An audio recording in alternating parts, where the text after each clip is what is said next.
no pude llegar a horario.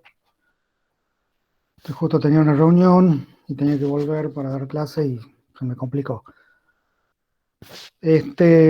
Quisiera saber si queda alguien que no haya aparecido en la lista y quiera sumarse a la comisión. Yo, profe, yo no aparezco y... Bien, entonces, También, profe, no aparezco y quisiera aparecer en esta lista. acá te pongo el email. Mandame tus datos, carrera, eh, o sea, nombre, apellido, email, DNI, carrera. Perfecto, profe. Gracias. Después de la clase ahí te voy a incluir, esperar la confirmación. ¿Listo, Ok, profe? gracias. Bien, entonces vamos a ver. ¿Alguien estuvo en consulta el martes?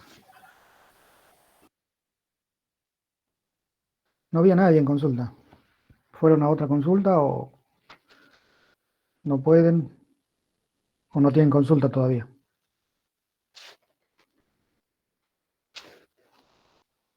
Profe, creo que para nuestra comisión está complicado porque tenemos clase de física hasta las 2 de la tarde el día martes. Ajá. Y ahí a las 3 también podrían llegar.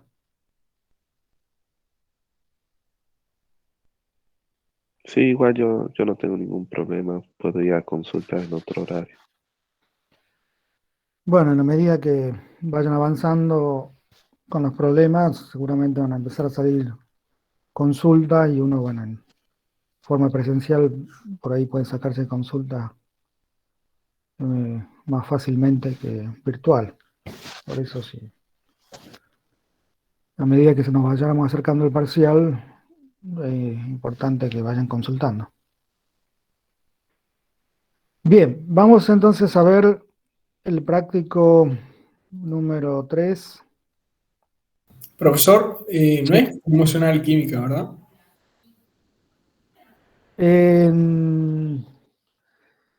Vamos a ver qué pasa con los laboratorios. Lo que estábamos haciendo normalmente era promocional, pero siempre que había laboratorios presenciales, entonces uno tenía que aprobar los dos parciales más el laboratorio y aprobando arriba de 6 uno podía promocionar. Profesor, una pregunta Sí, más y ya me esto. sí. Eh, ¿es, es presencial la materia? Me refiero a si llevan asistencia. Es fundamental la asistencia. Bueno, la asistencia la marcamos acá en la clase virtual. Eh, digamos, estamos dando clases virtuales, consultas presenciales y vamos a dar los parciales presenciales. ¿Sí? Gracias. Bien. ¿Alguien más preguntaba algo antes de empezar? ¿Cuándo son los parciales, profe? Terminando el trabajo práctico número 6 de gases, normalmente se toma el parcial. Gracias. Ese es el primero y después hay un segundo ya al final. Y después hay una recuperación y después hay que hacer los laboratorios. Sí, ¿quién más pregunta? Ramiro Herrera. No, disculpe, profe, me apreté sin querer. Bien. Bueno, Presenciales, entonces, los parciales son presenciales, profe, o sea, con el mismo protocolo. en esta comisión vamos a tomar presencial, sí. Sí, con el mismo protocolo, digamos, poniendo la distancia adecuada, barbijo, y se va a tomar presencial. está estipulado más o menos qué fecha calculan. A ver si está, ya te digo, si tenemos el cronograma.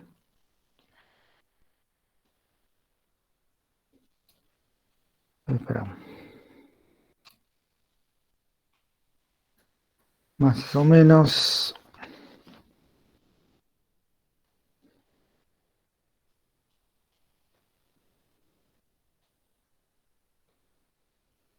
La semana del lunes 4 de octubre.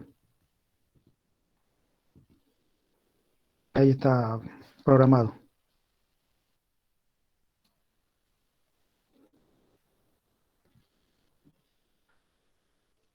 ¿Estamos? Profe, ¿nomenclatura también es presencial o Ok, profe. No, virtual? nomenclatura la vamos a tomar en las reuniones de las clases de problemas, es decir, los días jueves a las 12. Ah, perfecto. Puede ser al comienzo o al final, de acuerdo a cómo nos organizamos, pero toman 20 minutos al comienzo o 20 minutos al final. Es una evaluación rápida, así que lo hacemos virtual. Genial, gracias. Profe, ¿la nota es automática o la dan a las semanas, digamos?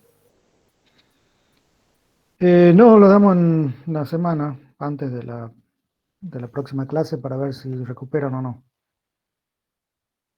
¿Sí?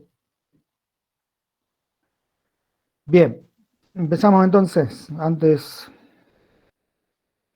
si no hay otra pregunta, avanzamos.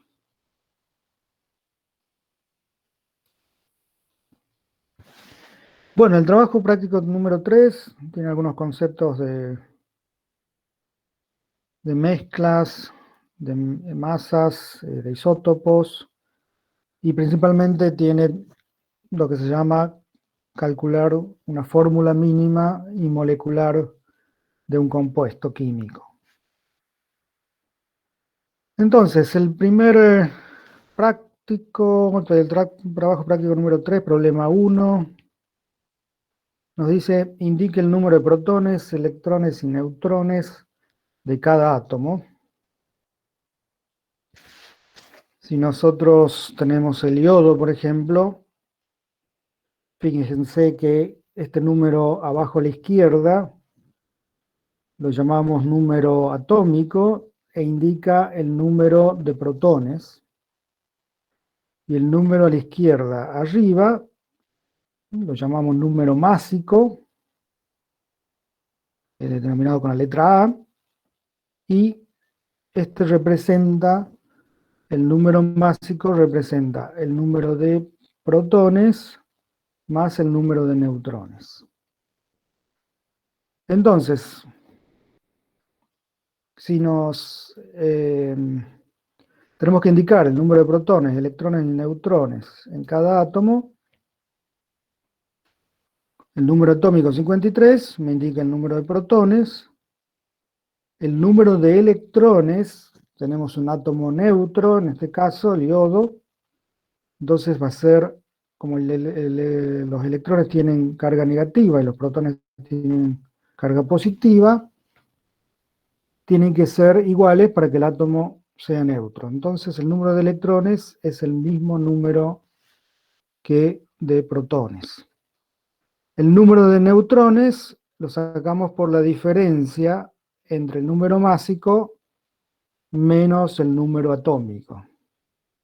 En este caso, el número de neutrones sale 74. Si vemos el segundo ejemplo, este es el átomo de potasio.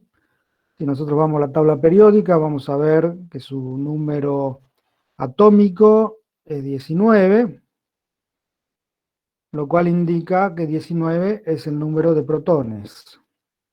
Por lo tanto, también el número de electrones tiene que ser 19, porque es un átomo neutro. Y el número másico, arriba a la izquierda, es 39, que significa protones más neutrones. Entonces, haciendo la diferencia, yo voy a tener los números de neutrones igual a 20. ¿Sí? Bien, podemos ver el tercero rápidamente. Bismuto, número atómico, 83, entonces el número de protones es 83. El número de electrones también va a ser 83. Número de neutrones va a ser la diferencia entre el número másico, que tenemos acá a la izquierda arriba, y el número de protones. Eso me da el número de neutrones, 126. Bueno, el punto D sería de la misma forma. Si vemos, por ejemplo, en el problema 2, dice qué características tienen en común y en qué se diferencian los átomos carbono 12, carbono 13 y carbono 14. Y luego en el punto B, argón 40, potasio 40 y calcio 40. Bien, si nos fijamos, tenemos carbono 12, carbono 13 y carbono 14. ¿Qué significa eso? Bueno, si vemos en la tabla periódica, el carbono tiene número atómico 6. Es decir, es el mismo elemento químico. ¿Y esto qué significa? 12, 13, 14 es el número másico del elemento carbono, que puede variar. Puede variar. Y eso es lo que llamamos los distintos isótopos de los elementos. En este caso, el carbono. Tenemos el isótopo con número másico 12, el isótopo con número másico 13 y el isótopo con número másico 14.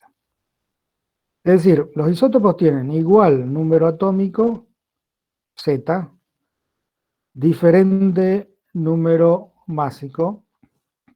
Entonces, evidentemente, lo que cambia es el número de neutrones. Número de protones es el mismo, porque es el mismo elemento químico, que está caracterizado por su número atómico, es decir, el número de protones. Por lo tanto, no cambia el material, no cambia el elemento, no cambia la sustancia simple, sino lo que cambia es el número de protones más neutrones, evidentemente el número de neutrones, que es el número, protones más neutrones, el número másico. Y en la naturaleza podemos encontrar distintos isótopos de acuerdo, o sea, el mismo elemento, el mismo carbono, pero diferente número másico, y eso lo llamamos carbono 12, carbono 13 o carbono 14. Bien, ahora, ¿qué pasa con el punto B? Donde acá tenemos un argón 40, un potasio 40 y un calcio 40. Bueno, en este caso el 40 es el mismo número másico, pero evidentemente son distintos elementos químicos, cada uno con su número atómico. 18 para el argón, 19 para el potasio, 20 para el calcio. Sin embargo, tenemos igual número másico, diferente número atómico, cambia así el número de neutrones, pero la suma de neutrones más protones casualmente da el mismo número másico. ¿No cambia el número de electrones? El número de electrones, como estamos hablando acá de átomos neutros, no estamos hablando de cationes o de aniones, el número de electrones tiene que ser igual al número de protones. ¿Sí? En ambos casos tiene que ser, si estamos hablando de un átomo neutro, las cargas negativas tienen que ser igual a las cargas positivas, por lo tanto, el número de electrones tiene que ser igual al número de protones. Bien. Fíjense el problema 3, dice, identifique al ion proveniente de un átomo de un elemento químico, sabiendo que cada ion posee, veamos el caso A, 10 electrones, 8 protones y 8 neutrones. 10 electrones, 8 protones y 8 neutrones. Bien. Si tiene 8 protones, entonces el número atómico es 8, que va acá abajo a la izquierda. Tiene 8 neutrones, entonces la suma de protones más neutrones da 16. Pero al tener 10 electrones, fíjense que tengo 10 cargas negativas, estas son positivas, y tengo 10 cargas negativas, me quedan 2 negativas. Es decir, es un anión con 2 cargas negativas. Si nosotros vamos a la tabla, nos fijamos el número atómico 8, corresponde al oxígeno. Es decir, tiene que ser un anión oxígeno que tiene 2 cargas negativas. ¿Sí? En el caso B, nos están diciendo 20 neutrones, 18 electrones y 19 protones. 19 protones, acá a la izquierda, tenemos 20 neutrones, es decir, protones más neutrones da 39. Y tengo 18 electrones, por lo tanto, va a sobrar una carga positiva, porque tengo 19 protones positivos, 18 negativos, tengo una carga positiva. Si nos vamos a la tabla periódica, el elemento con el número atómico 19 corresponde al potasio, es decir, que este es el catión potasio que tiene una carga positiva. En el caso del problema C, dice 9 protones, 10 electrones y número másico 19. 9 protones, número másico 19, y tengo 10 electrones, entonces tengo una carga negativa. El número atómico 9 corresponde al flúor, con una carga negativa es el anión fluoruro. ¿Sí? Y en el último, ¿Por qué 9 y no 10? porque dice 9 protones, ese significa que el número atómico 9. Si va a la tabla periódica, vas a ver que corresponde al flúor. Claro. Tengo 10 electrones, tengo carga negativa, una negativa de más, entonces es el anión fluoruro, porque los aniones tienen carga negativa, los cationes tienen carga positiva. ¿Sí? Bien, en el caso del D, problema D, 3D, 10 electrones, 13 protones y número másico 27. El número 13 va acá abajo, el número atómico, 13 protones, número másico 27, y dice que tiene 10 electrones, por lo tanto 13 menos 10 queda 3 positivo. Si nos fijamos en la tabla periódica, el número atómico 13 corresponde al aluminio, y sería el catión aluminio que tiene 3 cargas positivas. ¿Sí? Bien.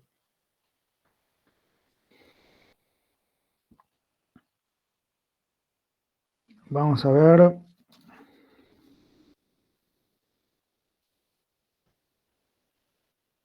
A ver quién no puede leer al problema 4, por favor. A ver, 4 o era el 5. 4. Lo leo yo. Sí.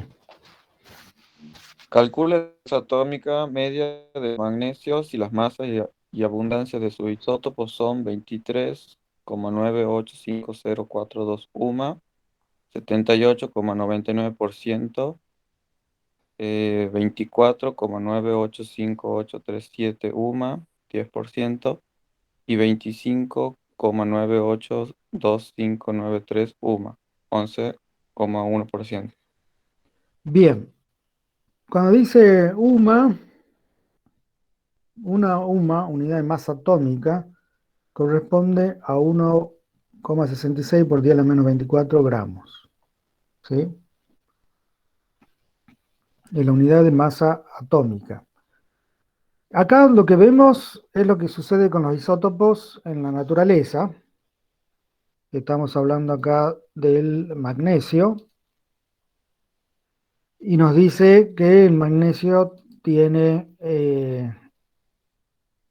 digamos, la naturaleza está en tres isótopos, cada uno con su masa atómica, porque si cambia el número másico, o sea, protones más neutrones, va a cambiar su masa, pero cada uno tiene una determinada fracción en la distribución en la naturaleza. Es decir, el isótopo 23,98 UMA tiene una abundancia de un 79%.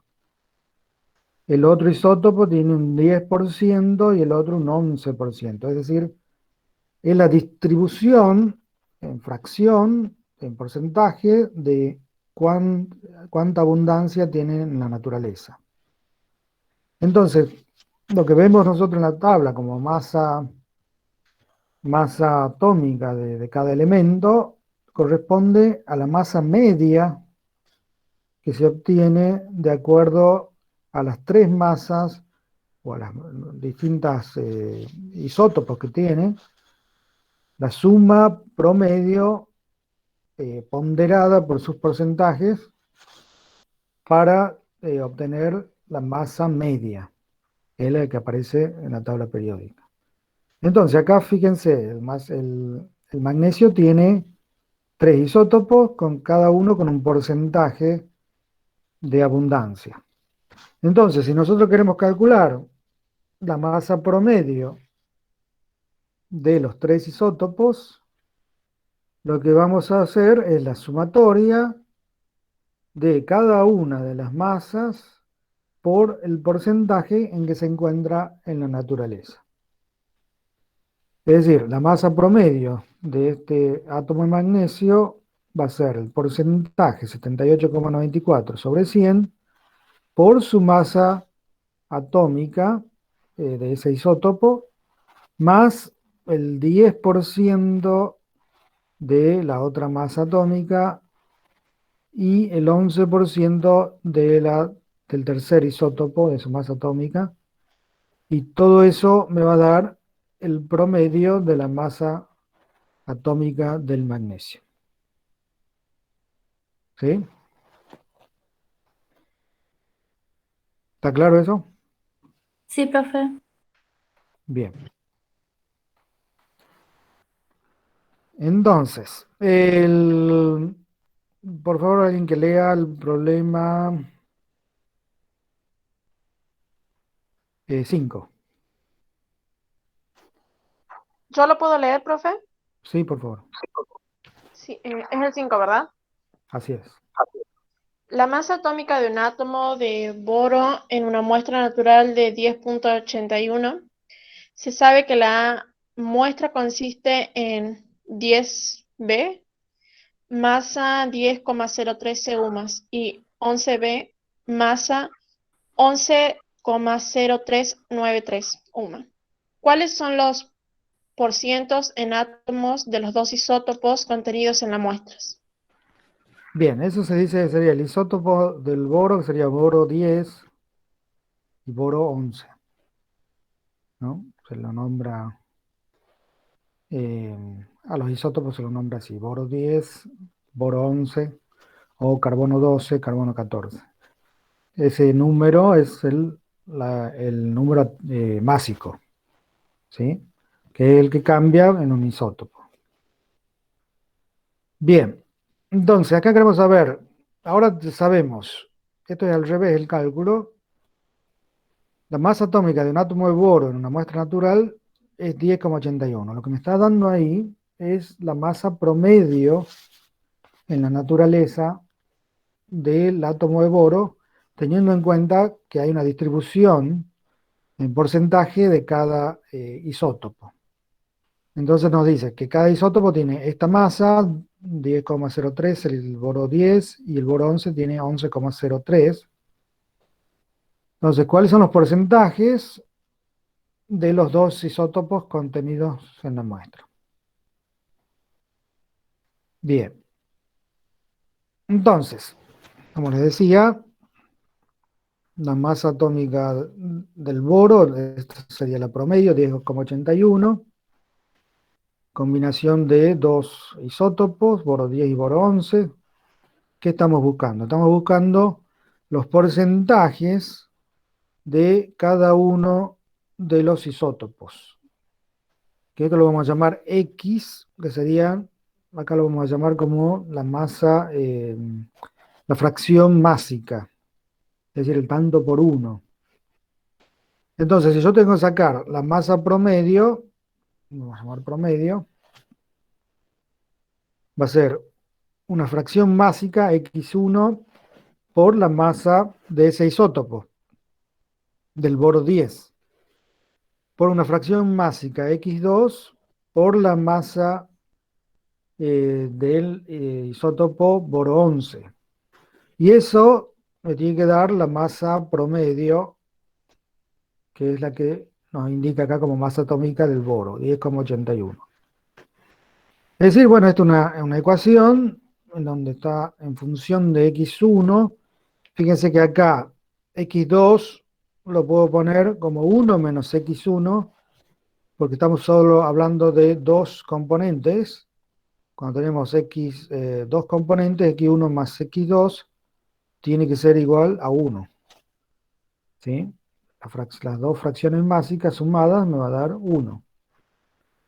Entonces, este es X2, lo puedo poner como 1 menos X1, entre paréntesis. Hago la distribución de la multiplicación y despejo X1. Lo despejo y me va a quedar el cálculo en base a las masas atómicas de cada isótopo y de la masa promedio.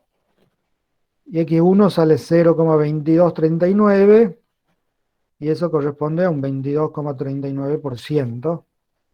Y el X2 va a ser la diferencia entre 1 menos X1. ¿Sí? ¿Está claro? Sí, profe. Bien.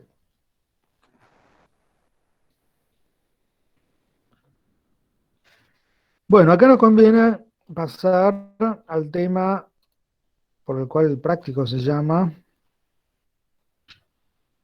que es encontrar la fórmula empírica, cómo se calcula una fórmula mínima y una fórmula empírica. Así que eso lo vemos después podemos seguir viendo los otros problemas, pero me gustaría que pasemos ahora al problema 11.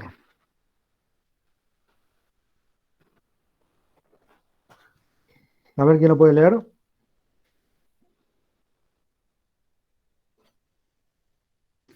Ya lo leo yo, profe. Bien. El glutamato de monosodio se utiliza para realizar el sabor de los alimentos.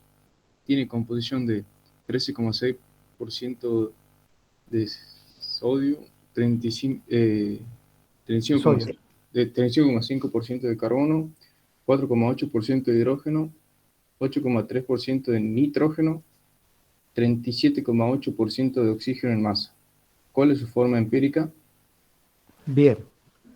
Entonces el glutamato de monosodio es un compuesto que tiene sodio, carbono, hidrógeno, nitrógeno, oxígeno. Nos dan los porcentajes de esa composición, o sea, la composición centesimal, y de acuerdo a esos datos tenemos que sacar la fórmula empírica. O sea, sabiendo una composición centesimal, o sea, vamos al laboratorio, hacemos, ya sea por química analítica o por un aparato de absorción atómica que nos da la composición elemental de una muestra.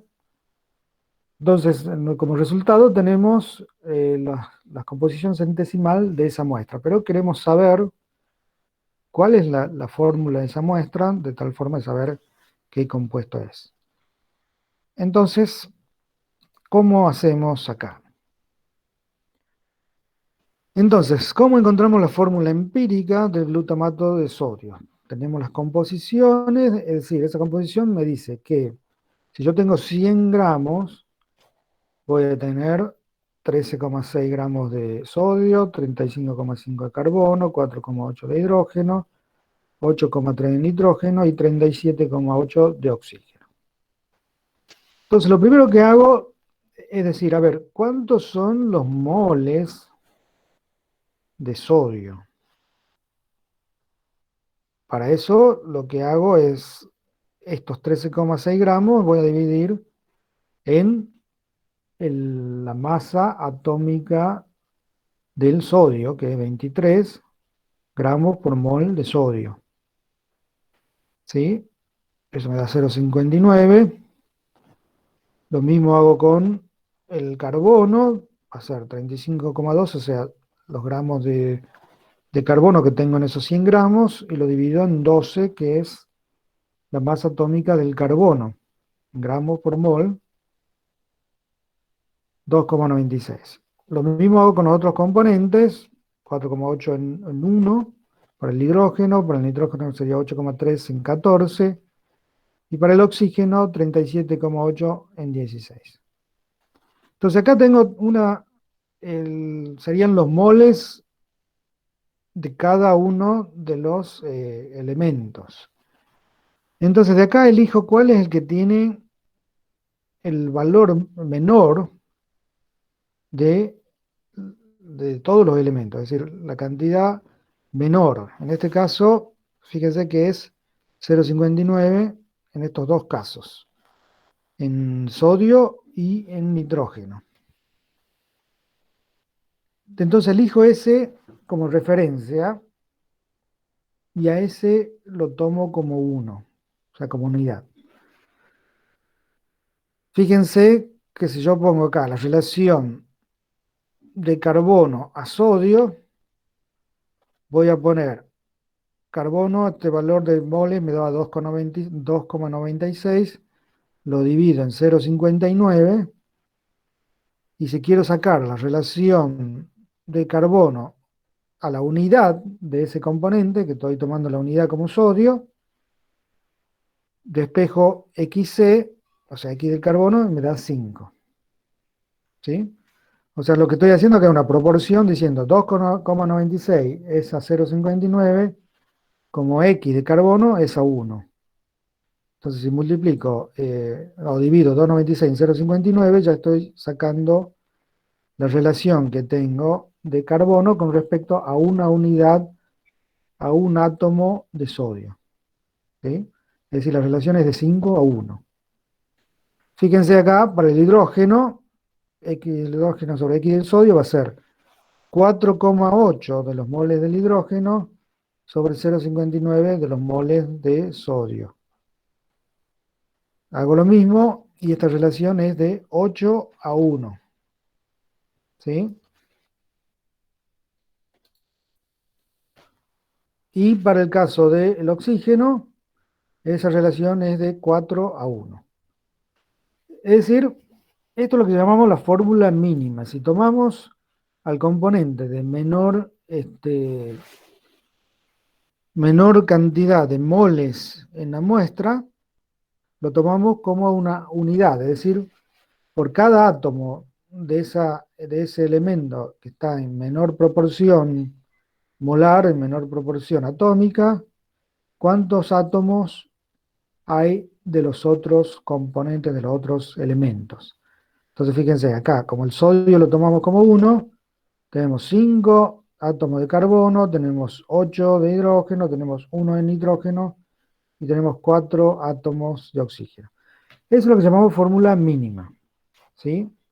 Ahora, la fórmula mínima no es la fórmula del compuesto químico, por el cual nosotros conocemos, el compuesto químico, sino es una relación por unidad digamos, una relación atómica, es la cantidad de átomos de todos los componentes con respecto al que está en menor cantidad molar. ¿Sí? Sí, profe. Estamos entonces.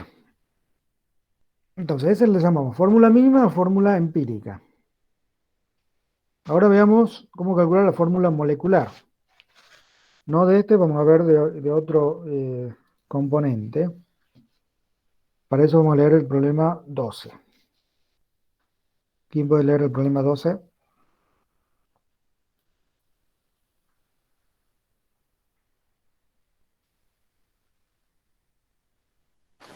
Yo, profe. Bien. El cacodilo, que tiene un olor a ajo intolerable y se usa en la fabricación del ácido cacodílico, un herbicida del algodón, tiene una composición centesimal en masa de 22,88% de carbono, 5,76% de hidrógeno y 71,36% de arsénico, y masa molar de 209,96 gramos por mol. ¿Cuál es la fórmula molecular del cacodilo? Bien. Muy bien. Entonces, ¿qué tenemos acá? Tenemos un compuesto que tiene esta composición centesimal. Carbono 22,88, hidrógeno 5,76 y arsénico 71,36. Primero, para saber la fórmula molecular, primero tenemos que saber la fórmula mínima o fórmula empírica. Entonces hacemos lo mismo que le indicaba en el problema anterior. Sacamos los números de moles de cada uno de los elementos, dividiendo la cantidad en gramos, esto vamos a suponer que es 100 gramos, dividido en la masa atómica. Es decir, 22,88 en 12 gramos por mol, me da eso. Para el hidrógeno, 5,76 en 1 gramo por mol, 5,76. Para el arsénico, 71,36 en 74,9, que es la masa atómica del arsénico, me da 0,95. Entonces, de estos tres, el que tiene el menor valor es este, 0,95, y a ese lo tomo como referencia. Entonces, la referencia, voy a sacar los otros dos, carbono e hidrógeno, la relación atómica con respecto al arsénico, que lo hago como referencia y lo tomo como 1. Es decir, X que estoy buscando del carbono sobre 1, que va a ser la unidad atómica de átomo de arsénico, va a ser 1,91 sobre 0,95. Esa relación me da 2, es decir, tengo 2 átomos de carbono por 1 de arsénico. Con el hidrógeno hago lo mismo, esa relación, le voy a llamar I a los átomos de hidrógeno por un átomo de arsénico, y entonces tomo acá 5,76 en 0,95. 5,76 en 0,95, y entonces me sale 6. Tengo 6 átomos de hidrógeno por un átomo de arsénico. Entonces la fórmula mínima va a ser carbono 2, hidrógeno 6, arsénico 1. ¿Sí? Esa es la relación atómica que existe para el compuesto el cual yo quiero saber su fórmula molecular. Eso no significa que esta sea su fórmula molecular, pero significa la relación que hay por unidad del compuesto que está en una mínima expresión molar o mínima expresión atómica. Entonces, la fórmula molecular, la que realmente el compuesto tiene, el que se encuentra en la naturaleza, cómo se encuentra integrado, combinado entre los elementos, es fórmula mínima por N, siendo N, se lo obtiene de dividir el peso molecular, o masa molar, le llamamos peso molecular o masa molar, es lo mismo, de la fórmula molecular sobre el peso molar, molecular o masa molar de la fórmula mínima. Es decir, fíjense que en el enunciado, ¿qué nos dicen? Que la masa molar, es decir, la masa molar o peso molecular, es de 209,96 gramos por mol. Esa es la masa molar del compuesto. Es decir, esto va acá, la masa molar del compuesto, y la masa molar de la fórmula mínima es el valor que yo obtengo de esa fórmula mínima, es decir, 2 por 12 más 6 por 1 más arsénico 74,9 por 1. Esa suma, con sus coeficientes, con sus subíndice atómico, la atomicidad, es lo que me da 104,9. Si yo divido esto, me da 2. Por lo tanto, este 2 es el n, el cual voy a tener que multiplicar a la fórmula mínima para obtener la fórmula molecular. Es decir, si es 2, tengo carbono 2 por 2 es carbono 4. Hidrógeno 6 por 2 es hidrógeno 12. Arsénico es 1 por 2, 2. Esta es la fórmula molecular. ¿Cómo sacó la masa molar? Tenemos una masa molar que es la del compuesto que naturalmente se encuentra, que es la masa molar del compuesto, que ese es un dato que nos dan, en este problema nos dan ese dato, ¿sí? Y la otra masa molar, que sería la masa molar de la fórmula mínima, que no es la masa molar del compuesto, sino es el valor que me da la masa atómica del carbono multiplicada por 2, más la masa atómica del hidrógeno multiplicada por 6, más la masa atómica del arsénico multiplicada por 1. Esa suma es lo que llamamos la masa molar de la fórmula mínima o fórmula empírica. ¿Sí? Esa relación es el que me da el subíndice n, por el cual yo tengo que multiplicar a la fórmula mínima para obtener la fórmula molecular. ¿Está claro? Sí, profe. Bien. Está claro, porque este es... pero siempre este es un problema de parcial, encontrar la fórmula mínima, fórmula molecular. Así que tiene que estar claro cómo se resuelve. A ver si hay algo parecido después.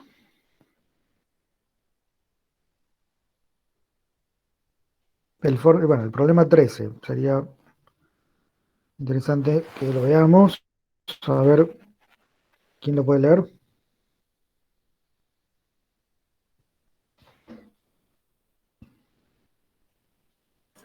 Yo, profe.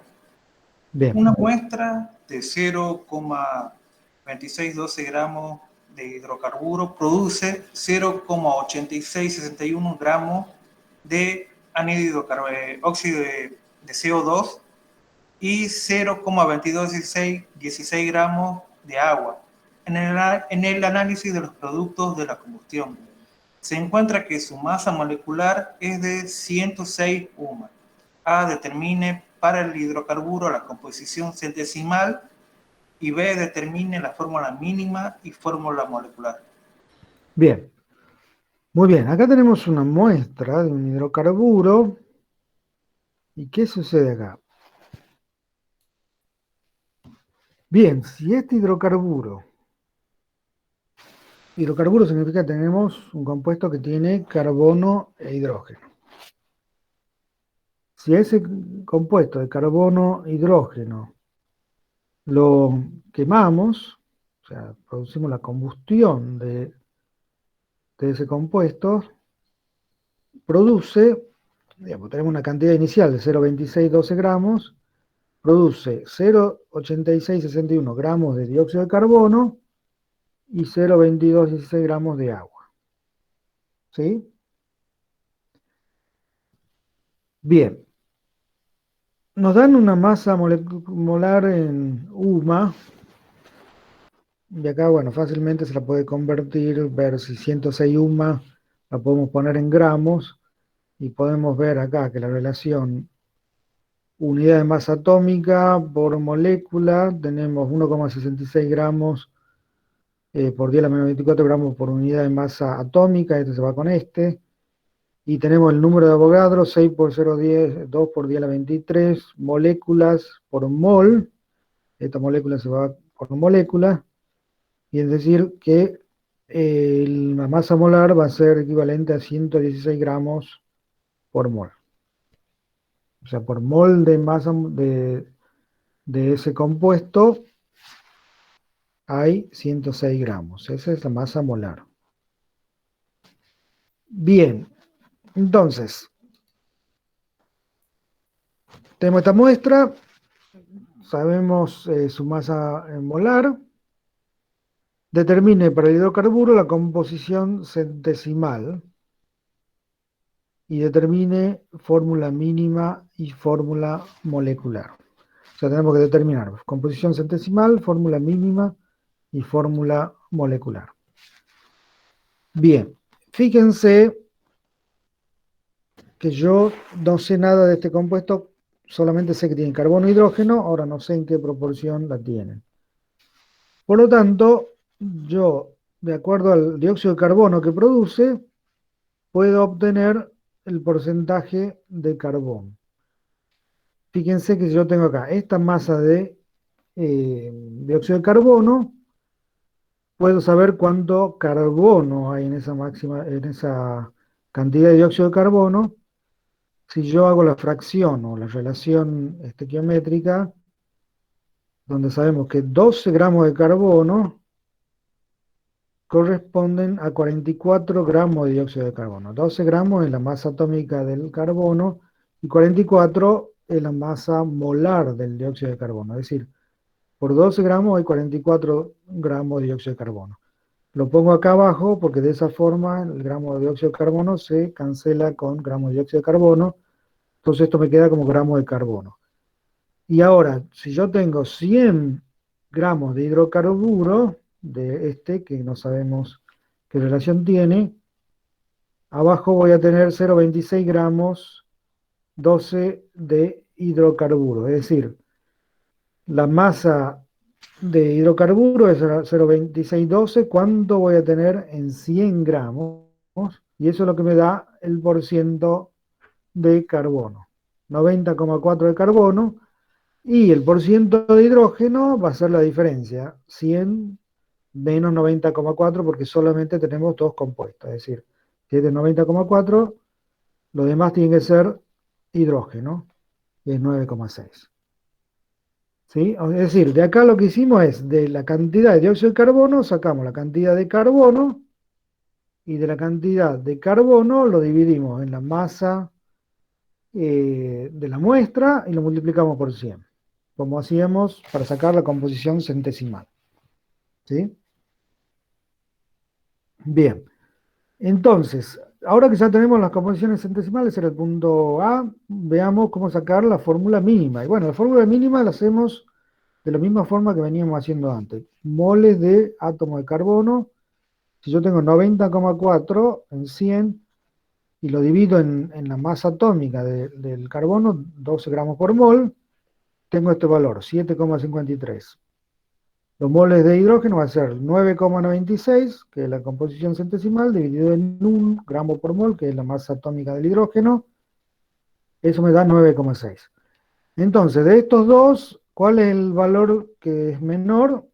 Este, el de carbono. Entonces, la referencia va a ser el de carbono. Yo voy a sacar qué relación hay de hidrógeno-carbono. Este tengo 9,6, 7,53, y este lo voy a hacer 1. Voy a sacar el X, es decir, tengo acá 1,27 por 1 de carbono. Esto, ojo, acá no hay un número entero como nos estaba dando en los otros problemas. Entonces, ¿qué tengo que hacer si esto no me da un número entero, me da una fracción? Entonces, si nosotros quisiéramos hacer la fórmula mínima, diríamos, tengo una de carbono, un átomo de carbono y tengo 1,27 de hidrógeno. No es muy práctico ponerlo así, por lo tanto hay que multiplicar por el número que me dé el próximo entero, y los dos elementos queden con números enteros. Bueno, acá surge que si lo multiplicamos por 4, ahí tengo carbono 4 e hidrógeno 5, y esa sería la fórmula mínima. Esta también es una fórmula mínima, pero no es la forma que hay que poner. La fórmula mínima tiene que tener subíndices que sean enteros. Entonces, si me da así, lo tengo que multiplicar, ya sea por 2, por 3, por 4, hasta que me dé el número que me da los dos números enteros. Profe, Sí, y en el caso de que sea un decimal periódico, el número, por ejemplo, en vez de 1,27, 1,3 periódico. sí. ¿Qué pasa ahí? ¿Por qué? O sea, eh, hay, hay un número cuando que lo multipliquemos lo va a quedar como a 99 periódico, digamos, que redondearíamos ahí. Sí, redondea, porque digamos, en la naturaleza siempre va a tener una relación de números enteros, ¿sí? Porque los átomos no reaccionan, digamos, en fracciones, digamos, tenés o dos átomos que reaccionan con uno, o tres con dos, o cuatro con cinco. Digamos, la combinación de elementos en sus átomos para formar un compuesto químico siempre son números enteros, ¿sí? No es que lo cortás por cuarto al átomo, o lo cortás por... Y no se relaciona en número entero, es decir, te va a dar siempre un número, ponele que no te dé 2, te dé 1,98, digamos, pero lo tomás como 2.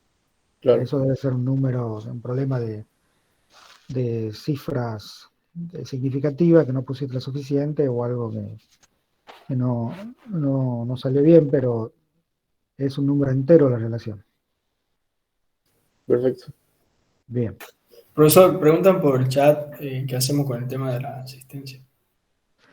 Al final, cuando termine, pónganme presente, después yo tomo eso como la asistencia. En el chat ponen presente cada uno. ¿Sí?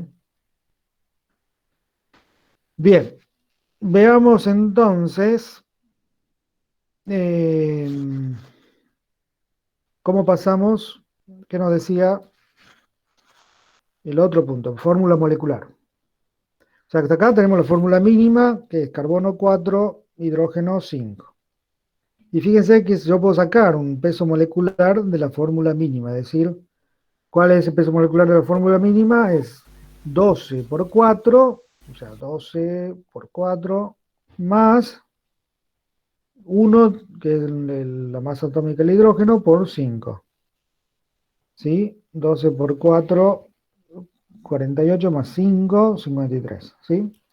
Ese es el peso molecular de la fórmula mínima. ¿Por qué hace falta esto? Porque la fórmula molecular va a ser la fórmula mínima por n, digamos, entre paréntesis n, y este n es el que multiplica la fórmula mínima, y ese n lo voy a sacar de la relación entre el peso molecular del compuesto sobre el peso molecular de la fórmula mínima. Como en el enunciado nos dice que el peso molecular del compuesto es 106 y calculamos el peso molecular de la fórmula mínima, 53, esto me da 2. Por lo tanto, ahora la fórmula molecular va a ser la fórmula mínima, carbono 4, hidrógeno 5, todo entre paréntesis, por 2, 2 por 4, 8, carbono 8, y 2 por 5, 10, hidrógeno 10.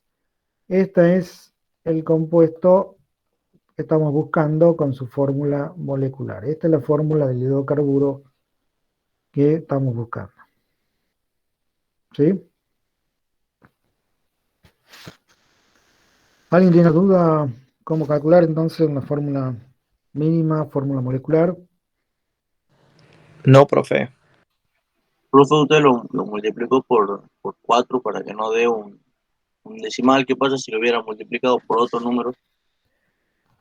Claro, acá del número que es el primer número, digamos, uno, por ejemplo, acá tenés carbono 1, 1,27. Se multiplica por 2, el hidrógeno no se te hace entero. Por 3 tampoco.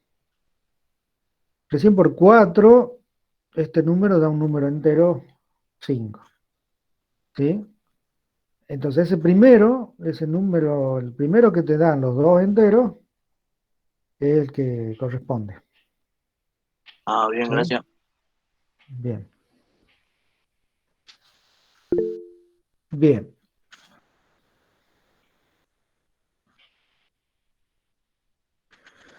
A ver, veamos por ejemplo el problema 16. Dice, ¿cuál es la masa atómica? A ver si alguien lo lee, por favor. 16. Dice, ¿cuál es la masa atómica de un metal que forma un óxido con fórmula, bueno, M2O, cuyo porcentaje de masa es el óxido de 88%, 88,8%? Y después el otro de M2O3, cuyo porcentaje de masa en el óxido es 69,9%. Bien, entonces, nos piden la masa atómica de un metal que forma un óxido.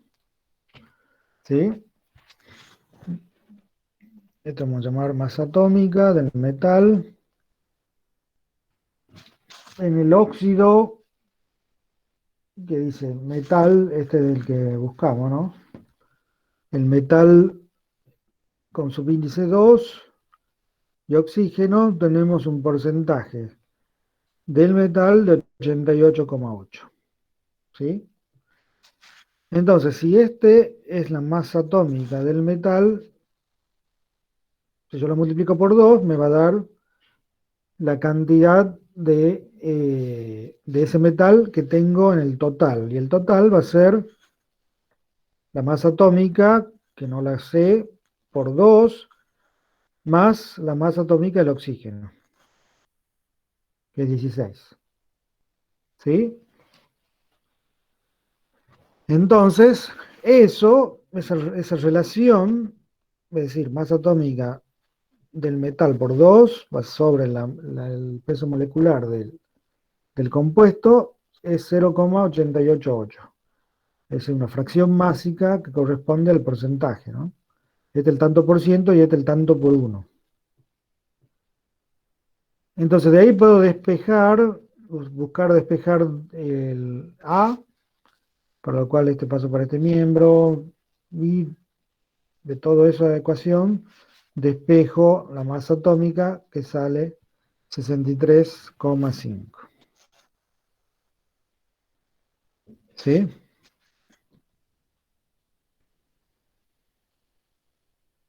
Bueno, y el otro problema sería similar, digamos, el punto B, la misma expresión, digamos, la misma ecuación, pero considerando que ahora tengo un subíndice 2 y oxígeno 3, pero es la misma forma de resolución.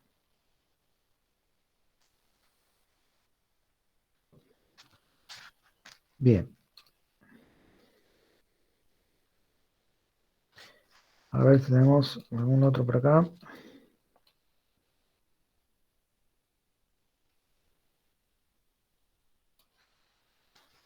¿Está?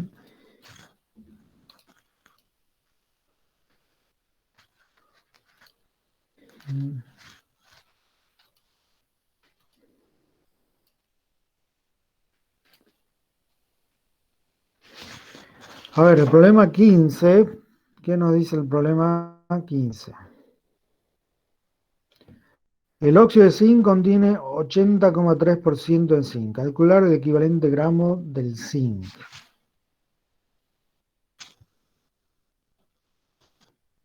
El óxido de zinc tiene 80,3% de zinc. ¿Cuál sería el equivalente del zinc? Sería la cantidad de zinc que reaccionan con 8 gramos de oxígeno. Entonces, si yo digo el óxido de zinc tiene 80,3% de zinc, fíjense que la otra cantidad sería 19,7 de oxígeno. ¿Sí? El otro porcentaje. Es decir, de 80,3% de zinc, ¿cuánto reacciona con 8 gramos de oxígeno? Esa cantidad es 32,7 y ese es el equivalente de zinc. La otra forma de ver el equivalente gramo del óxido de zinc es, si sabemos la masa atómica del zinc es 65,4 y sabemos que el zinc tiene una valencia 2, es decir, el catión zinc tiene 2 cargas positivas. Esta masa va a estar dividida en este ni, un valor ni que representa el estado de oxidación del zinc, que es 2, dividido en la masa atómica en el estado de oxidación, me da el equivalente gramos de zinc, 32,7.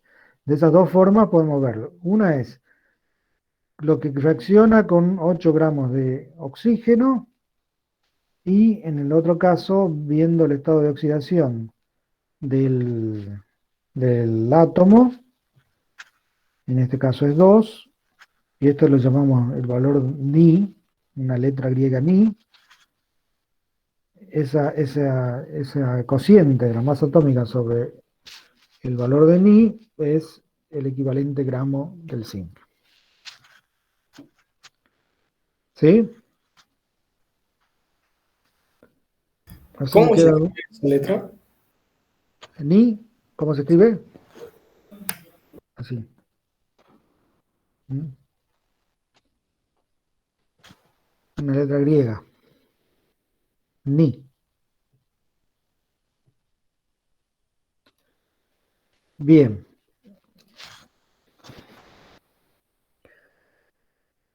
A ver, tenemos el problema.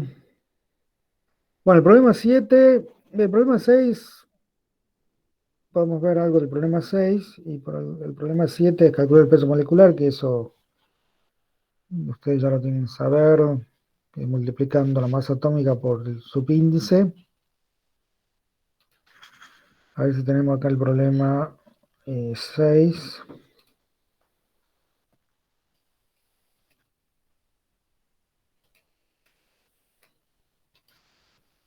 No lo tengo acá.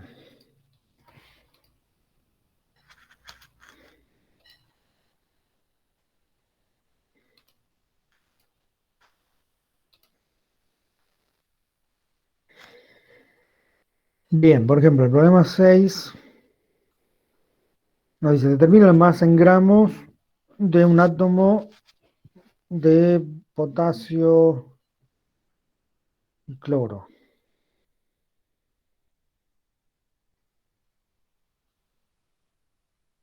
¿Sí?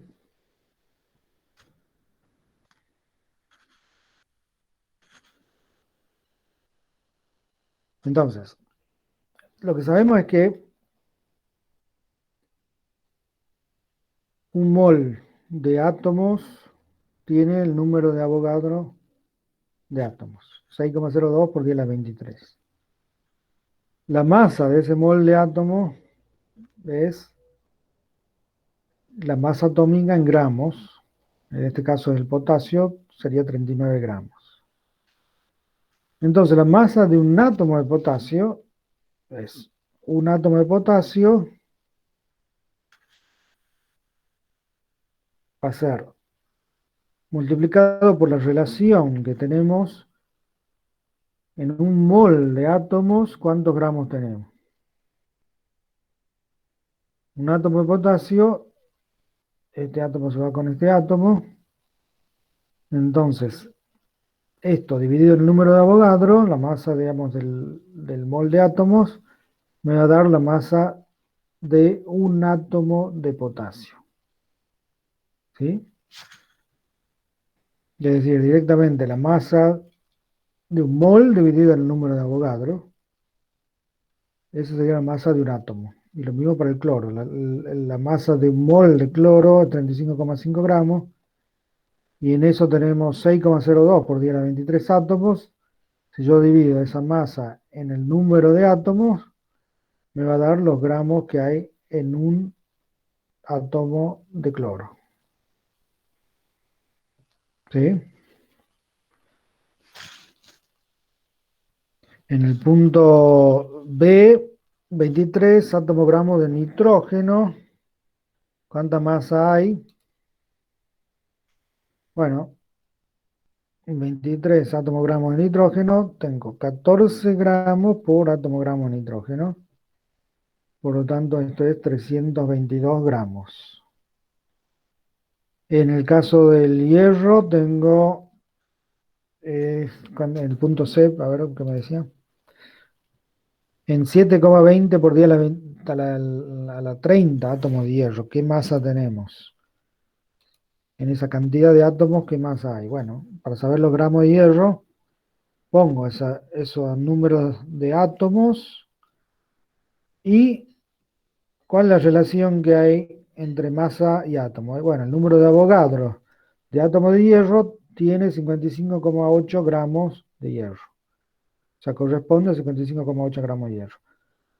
Si yo pongo acá abajo en el denominador la unidad correspondiente a la que está acá arriba, puedo cancelar y esto me queda en gramos.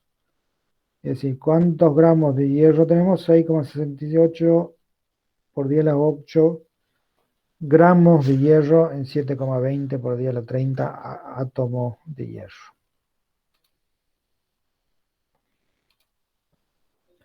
Y en el caso del punto D, tenemos 5 moles de sodio. ¿A cuánto corresponden gramos? Y bueno, si tenemos 5 moles de sodio, ¿cuál va a ser la relación que tengo que multiplicar? Bueno, un mol de sodio, ¿cuántos gramos tiene? 23. 5 por 23, 115 gramos. ¿Está?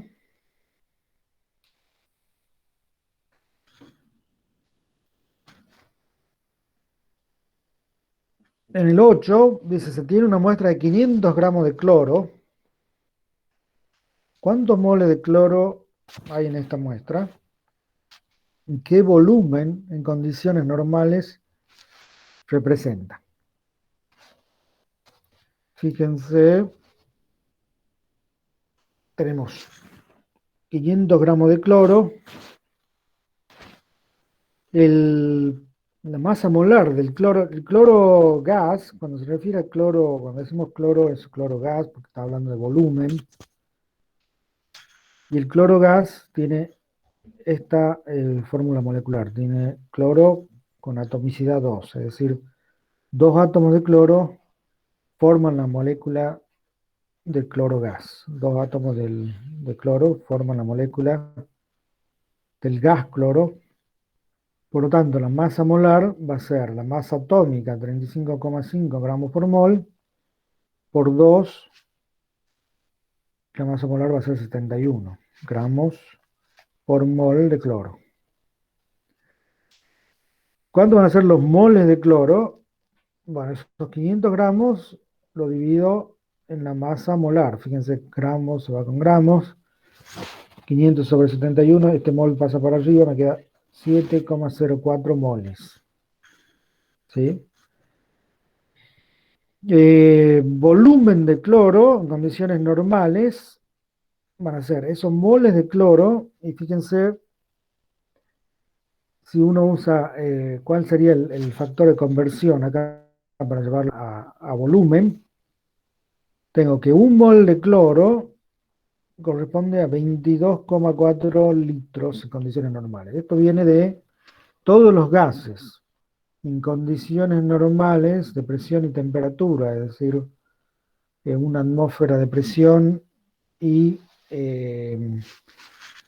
273 Kelvin o 0 grados centígrados, lo que llamamos condiciones normales, ocupan un volumen de 22,4 litros. Cualquier gas, en condiciones ideales, en condiciones normales, ocupa ese volumen. Es decir que si yo quiero saber qué volumen tengo, multiplico por este factor de conversión, pongo abajo mol, porque con mol yo puedo cancelar acá, y arriba 22,4 litros, de tal forma que al multiplicar me quede la unidad litros.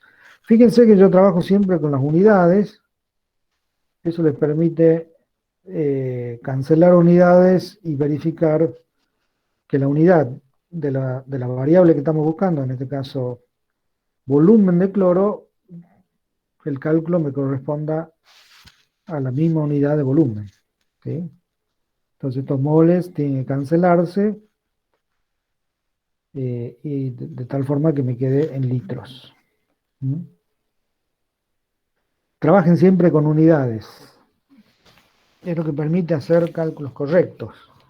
Si el valor del cual queremos encontrar no corresponde a la unidad, porque cuando quisimos cancelar no se cancelan y no obtengo la unidad que busco, algo está mal. ¿Sí? Eso permite verificar que el cálculo está bien. ¿Sí? Bueno, ¿está claro o hay alguna duda?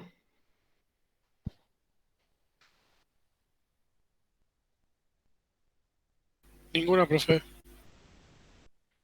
¿Les quedó alguna pregunta? ¿Por qué el volumen está en litros? Bueno, en este caso usamos dijimos que un mol corresponde a 22,4 litros, pero yo podría haber dicho 22.400 mililitros, ¿sí? O podría haber dicho 22,4 decímetros cúbicos, y también me va a quedar en la unidad que yo ponga acá, pero tiene que ser una unidad de volumen, ¿sí? Acá puse 22,4 litros, yo podría haber puesto 22.400 mililitros, 22.400 centímetros cúbicos, o 22,4 decímetros cúbicos. La cuestión es que el volumen me quede en unidad de volumen, ¿no? ¿Estamos?